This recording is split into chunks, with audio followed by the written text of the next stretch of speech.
শরীরের জন্য ক্ষতিও খুব একটা হবে না, it is not very harmful. আর সঙ্গে গরম সবজি, তাতে আলু রয়েছে, ছোলা রয়েছে, ফুলকপি রয়েছে, আর রয়েছে একটা কাঁচা লঙ্কা। হ্যাঁ, রেখে খাই। এদিকটা আছে দেখ।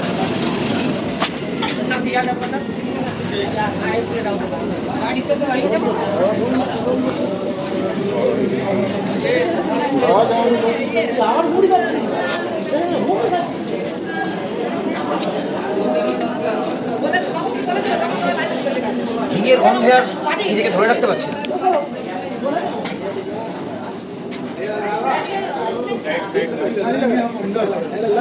अच्छा लग रहा है, ठीक लग रहा है।